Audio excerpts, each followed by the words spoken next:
Hello everyone, welcome back. This is Amarr's Tier 10 Battleship, Abaddon. The name Abaddon means doom or destruction. Quite a suitable name for a behemoth like this ship. And of course, such naming system is pretty common in the Amarr Empire. We have Armageddon, Apocalypse, and of course the Abaddon. Let's take a look at the ship's stats and details.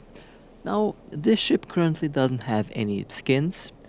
It also seems like it was kind of reworked. I don't remember it having this current color pattern, so I think they changed that.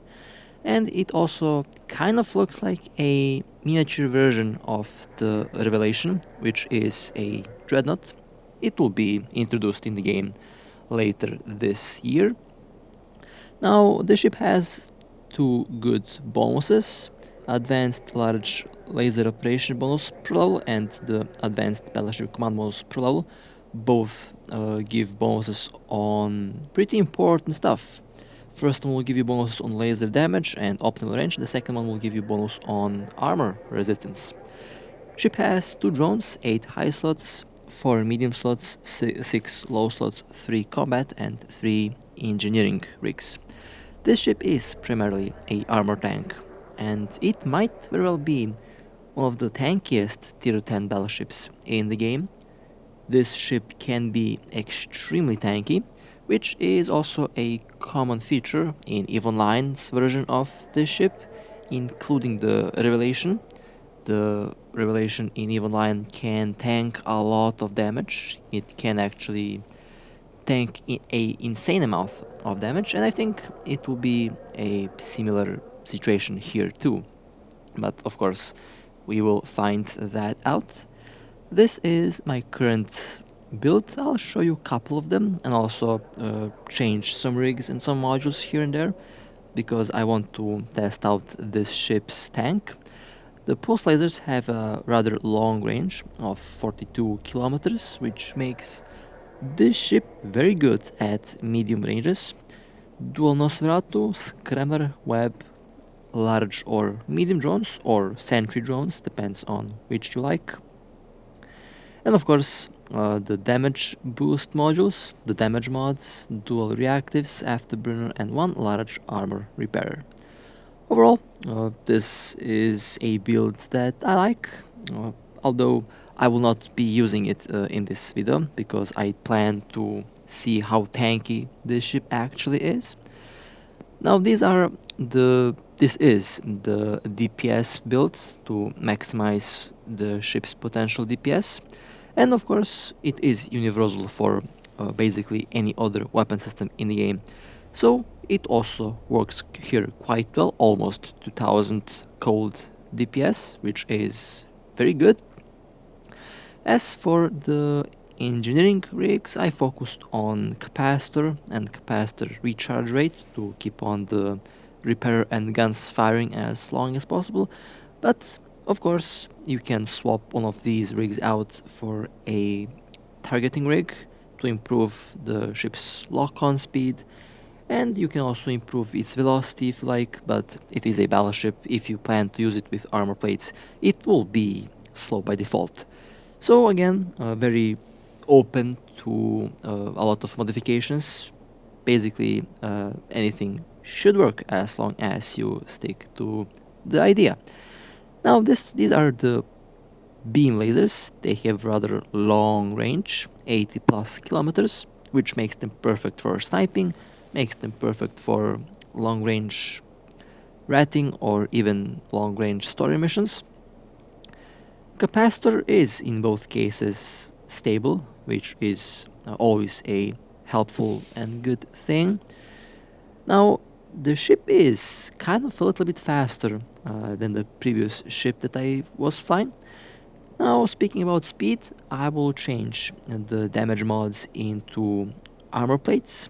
I've seen builds that use 4 or 5 armor plates, not quite sure how good they are. Might actually be good, judging by the way the current armor mods work. And this ship also has a decent resistance boost by default, which also might help. Now, these are the cold resistances on the armor. Now I will replace the DPS rigs with armor rigs. I'll focus on armor volume and armor resistance. I'm very curious to see how tanky this monster can be. So that is the first armor rig. Let's add one Trimarch armor pump. It should increase armor hit points. Okay, that's the second armor rig that I will add. 30% more armor. And yep, that is a significant increase right there. Now I have two holes on thermal and kinetic. That means I'll have to add one kinetic rig, which should cover the hole from 37% to around 62%. Okay, which leaves me at one hole in thermal, which I think I believe I can fix that by changing one of the armor plates into a reactive or into another adaptive. Now for PvP, dual NOS, one NOS and one neutralizer, or dual NOS and one neutralizer and one web will work. Depends on the situation. In my case, I like to have either dual NOS Veratus or one NOS, one neutralizer. Very good at deflecting frigates and other very fast and very nasty ships that can be a problem. Okay, well, let's see how the active resistances work, and let's also see how tanky this beast is. 1.3k DPS, not bad. The DPS is actually more than enough for basically anything in the game, so you don't have to worry about that. The defense, almost 300k, well, that's not bad. That's actually pretty good. Can get that a lot higher, actually.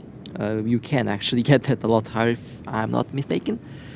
Very good resistances. Again, highest hole is on thermal, but it is not that much of a difference. Almost all resistances are basically balanced out. You can fix that thermal hole with either the rig or with another adaptive or reactive. Capacitor stable, 445 meters per second. Well, actually, it's not that bad. It's not that slow for a battleship. Definitely faster than the Megatron Striker, surprisingly. Interesting. Okay, now time to pop one of these armor plates. Upon activation, they will give you 18.88 armor, which should last for 25 to 30 seconds, which is quite a significant increase. Now, if I were to have, let's say, 4 or 5, or let's say even 6 armor plates, I can technically tank only using the plates. You could technically switch them out, and by the time you run out of the plates, the previous ones should already be finished from the cooldown. So, very interesting and a very, very tanky battleship.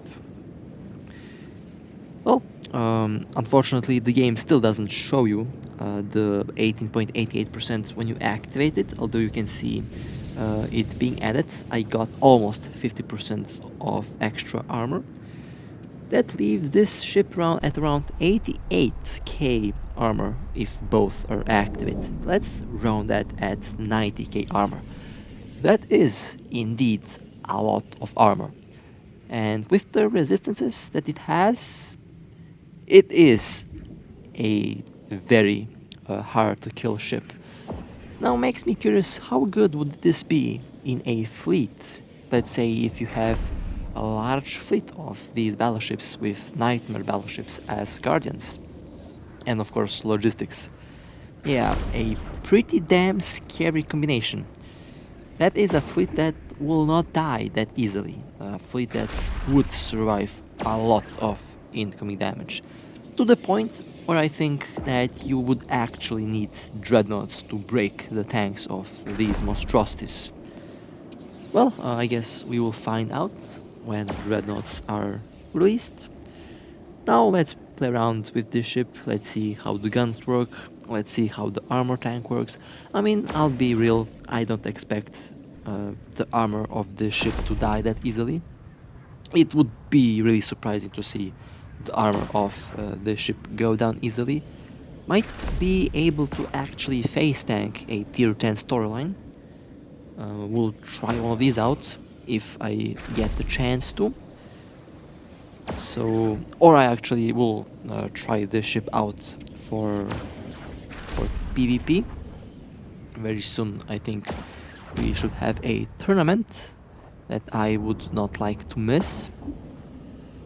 So far, I like the range of these pulse lasers. By the way, all skills that are necessary for this ship are currently being maxed out, including lasers, armor skills, afterburner skills, basically anything that revolves around this ship is maxed out. So this is what a maxed out ship would kind of look like. Although tier 4 rigs are not in the game yet, unfortunately. With tier 4 rigs, things would be, oh man. I kind of forgot about that, so with tier 4 rigs, this will be even tankier, deadlier, and even more hard to kill. So I think, besides the Nightmare, this might be one of the tankiest ships in the game. I know that the Nightmare can have like 3 million hit points with ease because it has the shield field module, and that increases the resistance by a lot. But as a non-faction battleship, this is, I think, the tankiest of them all. And surprisingly, it is quite agile for its size. Like, I expected this to be a floating brick, but to my pleasant surprise, this little ship is actually pretty damn agile, moving around a lot better than the Megatron. Or it is just me imagining things, but definitely feels faster than the Megatron.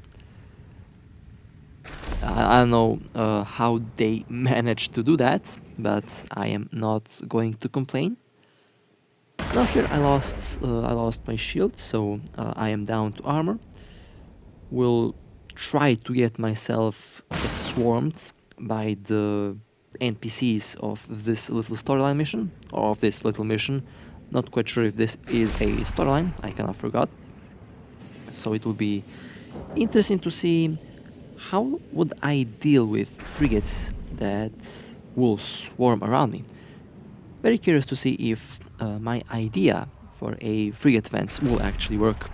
So far, on the live server of the game, I haven't had any problems with any frigate, even with a battleship. So I don't expect to have any problems here, although the new frigates, they can be very slippery. So getting under the guns for these ships is very easy. You have to be careful about that. Frigates, destroyers, cruisers, primary target, battlecruisers, battleships, and anything that's above a battleship, secondary. Your main enemy as a battleship is a ship that can evade your guns. So yeah, you need to kill them before they can evade your guns. In this case, kill all the frigates, destroyers, cruisers. Now, one shield. Okay, well that's a generous number. One shield out of 28,000. Oh man, beautiful. You know, from all of the battleships that I have flown so far, this might be the easiest to fly battleship. It's basically for missions. Even if I were to lose my internet connection, I wouldn't be afraid. That's how tanky this thing actually is. Now, you know me, my internet is pretty horrible. My internet tends to crash 10 times per day. And I like to do storyline missions a lot. So, yeah, kind of playing with my ship all day in that sense. To the point where, in my case, PvP is actually more safe than doing storylines. I don't blow up that many ships in PvP. I have a history of ships getting destroyed with bad internet in storyline missions. So, yeah, That is kind of my current ironic situation. They say PvP is the most dangerous part of the game. Well, no, it's actually the storyline missions. With bad internet, of course. Alright, well, I am close. Alright, perfect distance. Now I will let these little frigates orbit me. And let's see what will happen. Now imagine that they have a scrambler. Well, they have a web on me, so that's at least something. If I were scrammed, let's see if I am able to shoot down these little frigates that are dangerously close to me. Of course, this ship is not gonna get shot down by 6 ships. It's way too tanky for that, so not too much worried. But let's see if I can kill all of these. Well, there goes the first one. First one down. Okay, let's go on to the destroyer now. It's orbiting me at 3 kilometers. Alright. Got webbed, got scrammed. Now let's take range. Once the transversal velocity gets nearly to 0, the guns will start to do damage. Nice, that's the first hit. Second hit. Right, it did survive the second hit. These are the new tier 10 destroyers. Right, that destroyer was eliminated. Now let's go on to the last remaining frigate on the field. It is this Probe Explorer. Interesting name. I kind of like the name of that probe. Will be fun ships when they get released. Not quite sure if I will fly one, because I will aim for Aster and Stratius, but we will see. Well then, I survived getting swarmed by little frigates. Alright, well, nice. So, one web and one scram should help you at killing these little things.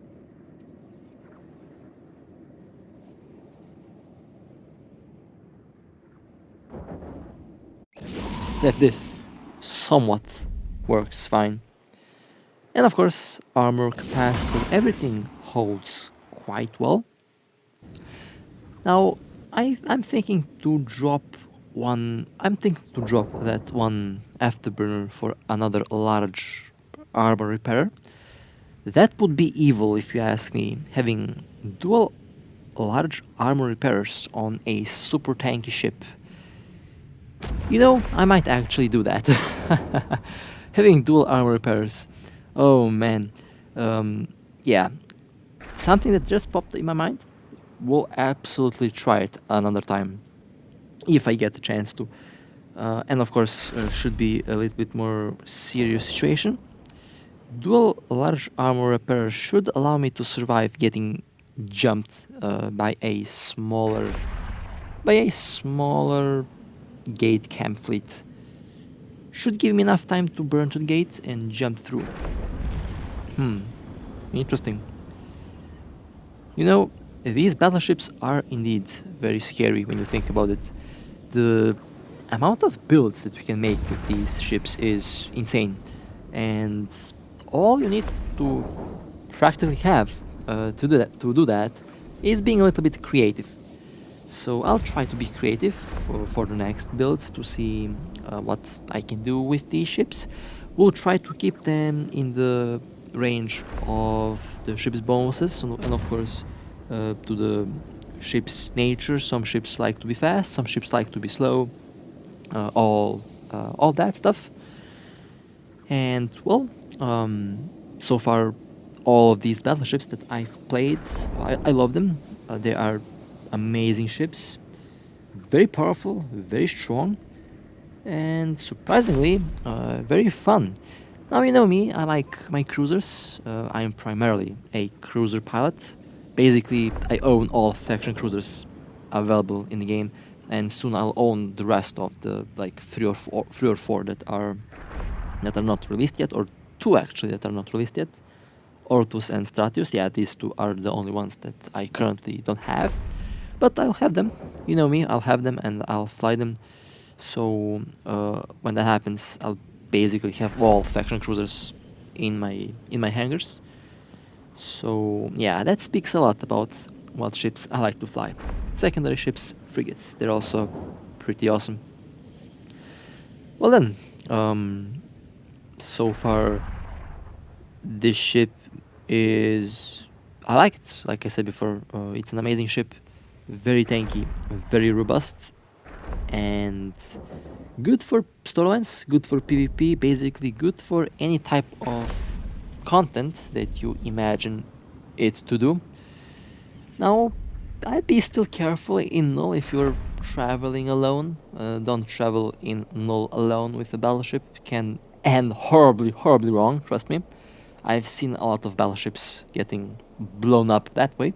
Way too many to be precise. So these ships generally love to be in a fleet. They love to have support, of course, logistic support or guardian support, all that good stuff.